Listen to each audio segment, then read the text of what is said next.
Hello students, आपका मेरे channel विकास education point पर स्वागत है।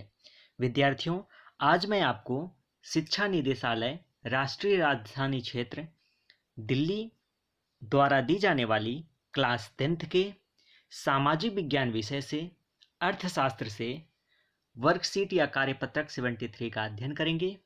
विद्यार्थियों, यह कार्यपत्रक 16 जनवरी 2021 की है। विद्यार्थियों, विंटर वैकेशन के बाद पुनः कार्यपत्रक व वर्कशीट आना प्रारंभ हो गया है। आशा है कि आप लोगों ने इस विंटर वैकेशन में खूब एंजॉय किया होगा और अपना हॉलीडे होमवर्क अच्छे से किया होगा। आइए आज के वर्कशीट या कार्यपत्रक का अध्ययन करते हैं। विद्यार्थियों, आज का हमारा टॉपिक है वैश्वीकरण और भारतीय अर्थव्यवस्था पुनरावृत्ति। विद्यार्थियों, लघु उत्तरीय प्रश्न है। कुल मिलाकर के टोटल 10 क्वेश्चंस दिए गए हैं, 10 क्वेश्चन दिए गए हैं, 10 प्रश्न दिए गए हैं। इन 10 प्रश्नों को हमें हल करना है।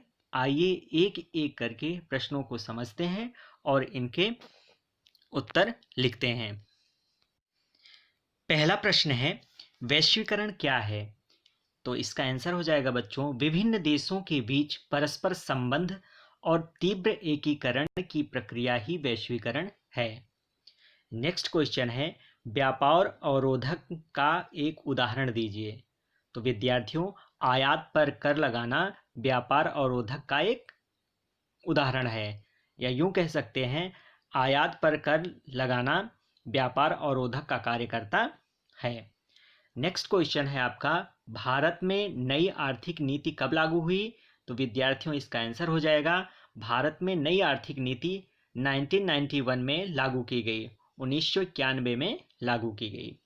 नेक्स्ट क्वेश्चन है, किसी भारतीय बहुराष्ट्रीय कंपनी का उदाहरण दीजिए। तो इसका आंसर हो जाएगा टाटा मोटर्स। मोटर गाड़ियां, ये मोटर गाड़ियों का निर्माण करती है, टाटा मोटर्स कंपनी है। नेक्स्ट क्वेश्चन है, बहुराष्ट्रीय कंपनियां विदेशों में निवेश क्यों करती हैं? तो इसका आंसर होगा, बहुराष्ट्रीय कंपनियां अधिक लाभ कमाने के लिए विदेशों में निवेश करती हैं। उनका उद्देश्य होता है अधिक से अधिक लाभ कमाना, ज़्यादा से ज़्यादा लाभ कमाना होता है। नेक्स्ट क्वेश्चन है, बहुराष्ट्रीय कंपनी का मुख्य उद्देश्य क्या है? बताइए। तो बहुराष्ट्रीय कंपनी का मुख्य उद्देश्य लाभ कमाना होता है। चलिए आगे नेक्स्ट क्वेश्चन देखते हैं बच्चों, निम्न में से कौन सा व्यापार अवरोधक का उदाहरण है? तो इसमें है विदेशी निवेश, सामान में देरी या क्षति, आयात पर शुल्क। इनमें से कोई नहीं, तो इसका आंसर हो जाएगा बच्चों आयात पर शुल्क। तो व्यापार अवरोधक का कार्य करता है, आयात पर शुल्क लगाना ये व्यापार अवरोधक का कार्य करता है। नेक्स्ट क्वेश्चन है, रिक्त स्थानों की पूर्ति कीजिए। सरकार द्वारा व्यापार अवरोधों को हटाने की प्रक्रिया का डैश डैश डैश मतलब उसको को डैश डैश है कहते हैं। तो इसका आंसर हो जाएगा बच्चों, सरकार द्वारा व्यापार अवरोधों को हटाने की प्रक्रिया को उदारीकरण कहते हैं। इसका आंसर हो जाएगा बच्चों उदारीकरण। नेक्स्ट क्वेश्चन है, रेखांकित शब्दों को सही करके वाक्य को लिखिए। तो इसका आंसर है, व्यापार अवरोधक विभिन्न अर्थव्यवस्थाओं को जोड़ने का कार्य करती है।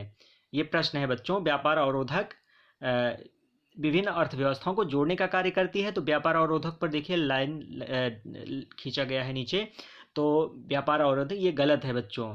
व्यापार अवरोधक जो है अर्थव्यवस्था को जोड़ने का नहीं बल्कि तोड़ने का कार्य करती है। तो इसका आंसर हो जाएगा बच्चों उदारीकरण जो है विभिन्न अर्थव्यवस्थाओं को जोड़ने का कार्य करती है। तो इसका आंसर होगा उदारीकरण। नेक्स्ट क्वेश्चन है, नीचे दिए गए प्रश्न में दो प्राकथन दिए गए हैं, एक संकल्पना सा और दूसरा कारण का। कथनों को पढ़िए और सही विकल्प का चयन कीजिए। प्रश्न है बच्चों, संकल्पना सा है, कुछ राष्ट्र असंगत तरीकों से व्यापार अवरोधों को लगाते हैं। सही है बच्चों, सही है। कुछ जो है कुछ राष्ट्र जो है असंगत तरीकों से व्यापार में अवरोध लगाते हैं। सही है बच्चों। विश्व व्यापार संगठन एक ऐसा संगठन है जिसकी स्थापना अंतरराष्ट्रीय व्यापार से व्यापार अवरोधों को दूर करना है। तो ये भी सही है बच्चों, और ये इसकी व्याख्या कर रहा है, अर्थात इसका आंसर दोनों सही है, और ये दूसरा वाला जो है कारण जो है इसकी व्याख्या कर रहा है। अतः इसका आंसर हो जाएगा, संकल्पना स एवं कारण का दोनों सही हैं, एवं कारण संकल्पना का सही व्याख्या है। तो इसका आंसर ये हो जाएगा बच्चों। ठीक है, चलिए इस प्रकार से बच्चों आज का हमारा कार्यपत्रक समाप्त होता है। कोविड-19 के विरुद्ध जंग में सुरक्षित रहने के लिए हमें मास्क पहनने की आवश्यकता है। Thank you.